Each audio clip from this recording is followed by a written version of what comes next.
Have you ever overthought your first day before it even started? Nick's story is about a first day that feels bigger than it should. A morning full of overthinking, doubt, and questions that don't stop. From crowded buses to endless walks, he slowly realizes something important. No one is really ready, but everyone moves forward anyway. Nick woke up before his alarm, and for a second he just lay there, staring at the ceiling like he was waiting for someone to explain what was happening. It wasn't even the alarm that woke him up. It was his mind, already active, already loud, already throwing questions at him like it had been preparing all night. What if I get lost today? What if I miss my first class? What if everyone else already knows everything? He hadn't even moved yet, and somehow, he already felt behind. He slowly turned his head and looked at his phone. The light hit his face in the dark room, and for a moment everything felt unreal. It was still early, too early, the kind of early where the world hasn't fully started yet. He blinked a couple of times, hoping maybe this was still a dream. Maybe I can just go back to sleep, he thought.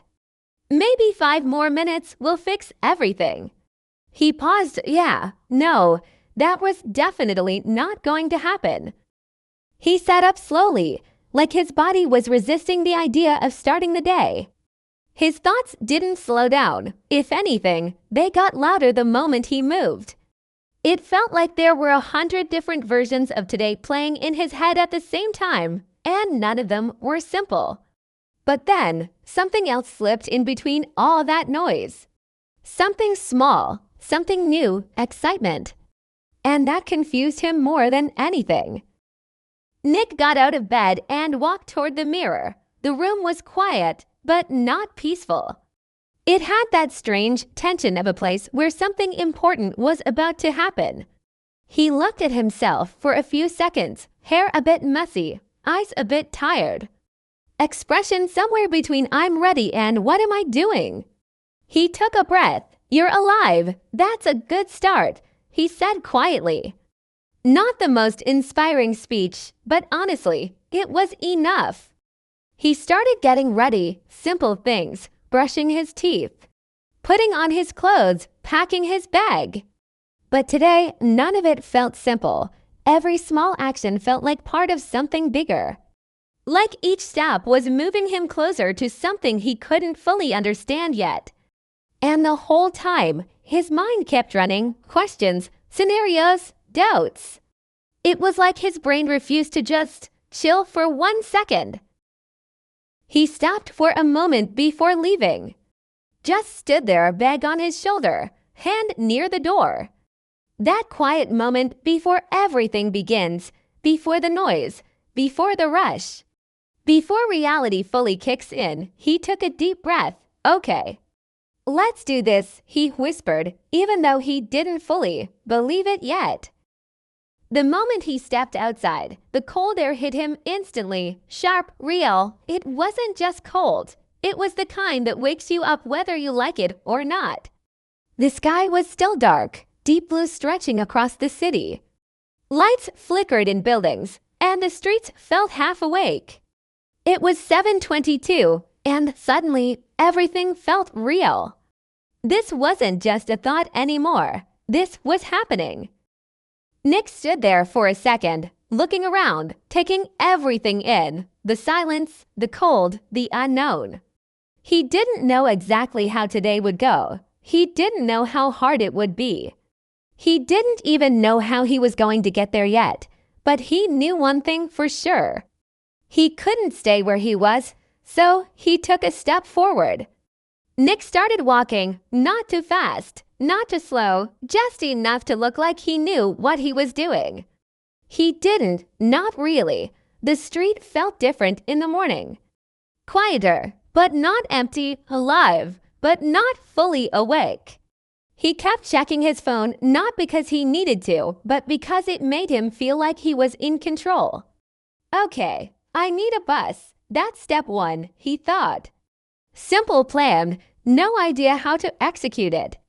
He reached the bus stop and stood there, pretending to be calm while internally everything was still chaos. Different buses were coming and going. People were getting on without hesitation. Everyone looked like they knew exactly what they were doing. Nick looked at the signs, then at his phone, then back at the signs again. 98H, I think that's the one, he whispered to himself. The I think part wasn't very comforting. Then the bus arrived, and instantly, reality hit again. It was full, not just full, completely packed. The kind of full where you don't enter the bus. You become part of it. Nick hesitated for half a second. Then someone behind him said, "Move, move." And just like that, he was inside. The air inside was warm, heavy, and filled with the quiet energy of people trying to survive the morning. Nick grabbed onto a pole, barely finding space for his feet. There was no personal space, no comfort, no escape. Nice. First day and I'm already in a survival situation, he thought, but weirdly, he didn't hate it. Bus started moving, slow at first, then faster. Nick looked out the window. The city was waking up. Lights turning off, shops opening. Cars filling the roads, everything was moving. And for the first time that morning, his thoughts slowed down, just a little. He realized something. Everyone here was going somewhere. Everyone had a reason to be here. And now, so did he. That feeling came back again. That strange mix of anxiety and excitement. Still unfamiliar, still confusing, but stronger this time. He adjusted his grip on the pole as the bus turned. For a moment, he almost lost his balance. Yeah. This is definitely not part of the engineering curriculum, he thought. But he smiled just a little, because somehow, this chaos felt like the beginning of something. The bus kept moving. Nick didn't know exactly where he was. He didn't know how long it would take, but he knew one thing. This was only the first step, and ahead of him, Serenavler, the Metrobus, and a much bigger challenge was waiting. The bus finally slowed down. Nick looked outside, trying to recognize where he was. He couldn't. But people were getting up, moving toward the door with a kind of urgency that didn't need explanation. This must be it, he thought. He followed them, not because he was sure, but because standing still didn't feel like an option. Serenavler, he stepped out, and suddenly the air felt different. Faster, louder, more alive. People were everywhere, walking fast, talking fast, living fast. Nick stood there for a second, just watching. Okay, this is real now, he whispered. No more slow mornings, no more thinking time, just movement. He followed the crowd toward the Metrobus. There was no clear direction, no signs he fully trusted, just people. Moving with purpose, and somehow that was enough. If everyone is going this way, I guess I should too, he thought. Not the most scientific decision, but it worked. Then he saw it, the Metrobus platform. And the crowd, a lot of people, too many people. Nick stopped for half a second. This is different, he said quietly. The bus had been crowded, but this was something else. The Metrobus arrived, doors opened. And suddenly, everything moved at once. People got in, people got out. People somehow did both at the same time. Nick didn't even remember stepping forward. He was just inside again. This time, it was tighter, closer, more intense. He could barely move. The only thing keeping him stable was the pressure of the people around him. No need to hold anything. They're holding me, he thought. And somehow, he almost laughed. The Metrobus started moving fast, much faster than the bus. Nick looked out the window, but everything was blurred now. Buildings, lights, people, all passing like a fast-forwarded video. Time felt different here. Faster, sharper, more real. Then the voice came. Zinser Laku. Nick looked up.